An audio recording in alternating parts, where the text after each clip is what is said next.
Hello everyone, welcome back to Financial News. And as usual, Paul Munico from Ameriprise Financial is going to co-host with me, Ron Jankowski, with Channel 4 and Payless Heights. Paul, I'm going to let you take the activity, and you're not prepared because I'm catching you off guard. I'll let you roll. I am ready. I know you had some questions prepared for me. Do you want to start today's show with either of those? Yes. How about the GDP? Now, first quarter, let's talk about Q1. Yep, and I brought my notes on Q1 GDP for the viewers at home.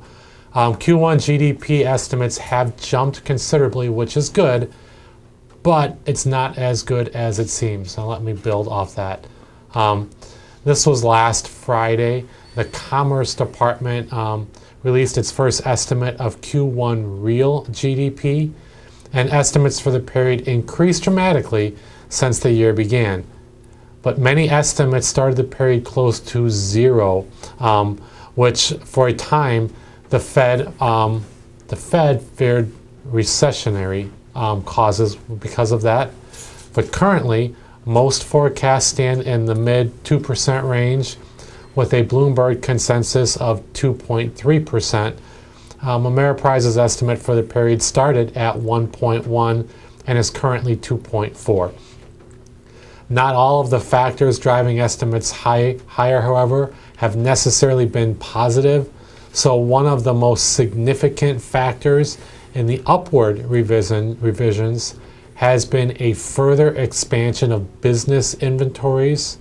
The off-cited GDP estimate from the Atlantic Federal Reserve District Bank, higher business inventories have accounted for a full percentage point of upside to their estimate. They started their quarter projecting growth of just 0.3% for the period, while their estimate now stands at about 2.8% to the upside. So you got to take into consideration that news when you're looking at the numbers. It is good that they've jumped, but it's not as good as it seems. Anything in addition to the earnings? I do. I've got my notes on Q1 also earnings. Q1, yes. Yep, so Q1 earnings, just to give you a bit of an update, they are better than expected, but they're still in negative territory. So currently, approximately 46% of the S&P 500 companies have reported their first quarter earnings through Friday. Earnings have been coming in ahead of estimates by a nice margin, but earnings per share in aggregate are still forecasted to be 2.2% below year-ago levels. That's the first year-over-year decline since the second quarter of 2016, if that is how they finally come in.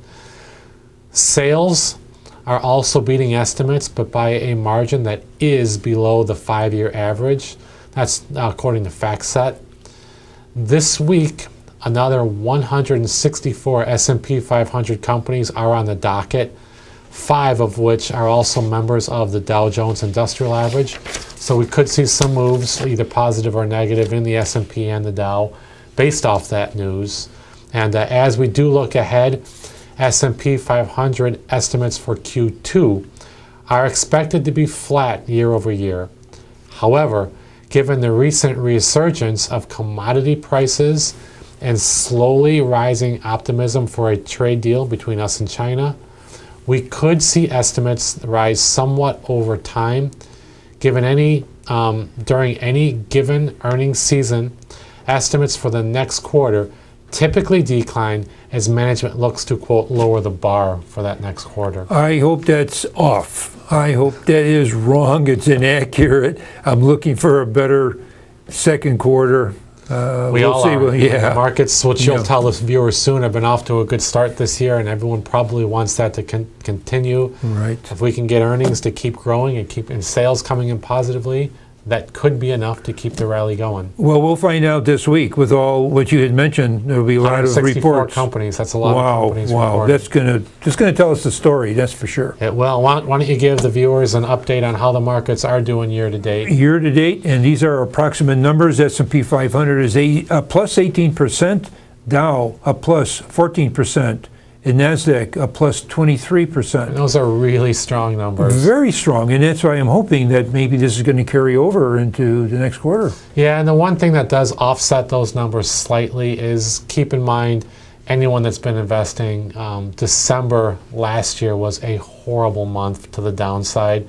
So a lot of this return seems great, but a lot of that return was just making up what we lost in December. That's very true, very true. The other thing is gold is actually flat. A lot of people like to look at gold. Yeah, it's they pretty do. flat on the air. I think you're right. And the healthcare is about up 3%, and it's a lagging sector. It's one of the sectors that's lagging because a lot of the sectors to produce Dow and S&P numbers like you reported, a lot of those sectors have to be up a lot. So read into that what you may, but the healthcare sector does seem to be one that is lagging so far.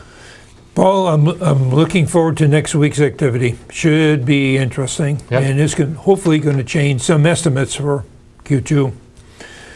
Okay, stay with us. We'll be right back. That's our recap for the health, not the health news, but the financial news. And we'll be back with your money. Stay with us. We'll be right back. Paul will give us a little update on what we should consider for our profile.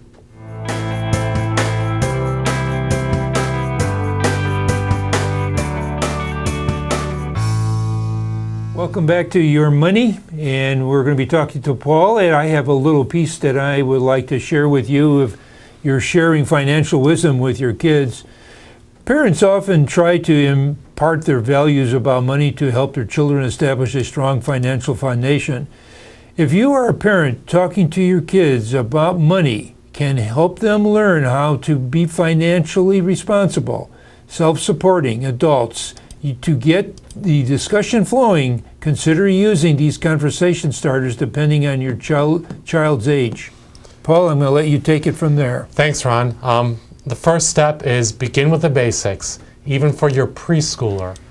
So look for opportunities to teach values that will help your child develop positive financial attitudes and behaviors later in life. For example, the concept of sharing with others is something most young children can grasp. Talking about what you're thankful for and involving kids in philanthropy can instill gratitude. Next, we want to explain financial building blocks to your elementary school student. As your child progresses through school, start introducing the difference between needs and wants. Present the concepts of cost and quality to teach your child how to discern value. Give your child the chance to make more simple financial decisions that involve delayed gratification, such as setting aside a small allowance to buy a toy.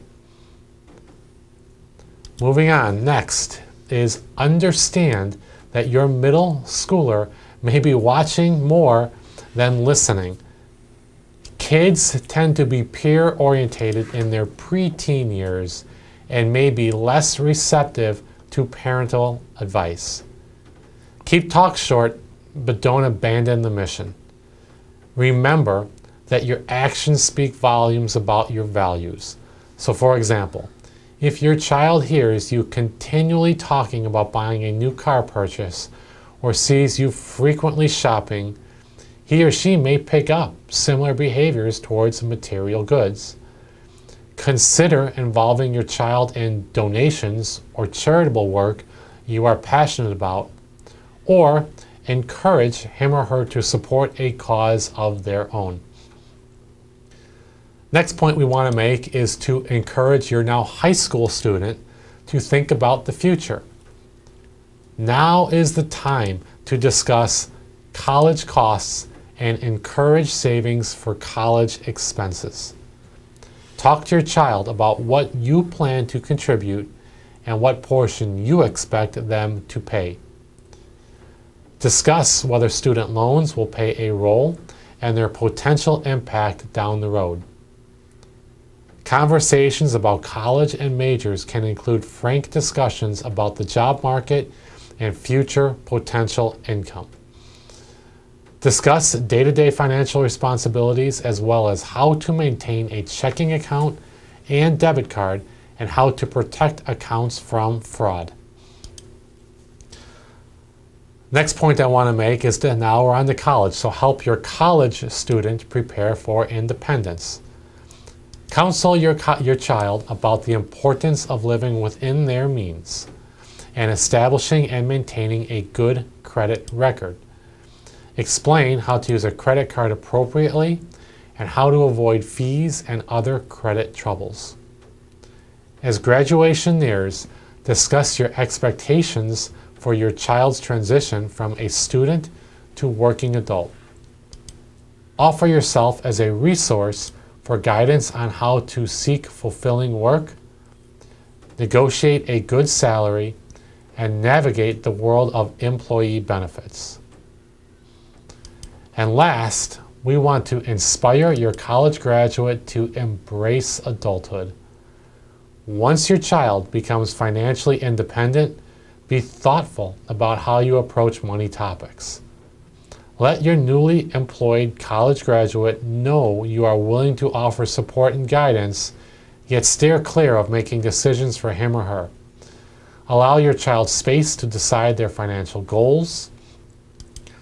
Continue sharing advice based on your experience, such as the importance of saving for retirement early, having appropriate insurance, or creating an estate plan. Encourage your child to establish a relationship with a financial advisor who can provide an objective perspective and tools to create a financial plan unique to their own goals. In the end, it's all worth it. If you want to help your child develop financial competence and independence, start the conversation early and keep it going. Sharing your financial values can enrich your relationship and bring long-lasting rewards. What an important topic that is, Paul. And Paul, I'm going to let you close and give your ID so that in case any viewer may have a question or two, they have a place to go to send that question. Yep, as usual, my name is Paul Municle, as Ron mentioned. I am at Ameriprise Financial out of Orland Park, Illinois. Should you have any questions or concerns at all, feel free to reach out to me directly at 708-226-3412. All right, thank you, Paul, for bringing that to us. For the viewers, for Paul Municle with Ameriprise, myself, Ron Jankowski with Channel 4, we wish you a good investment day.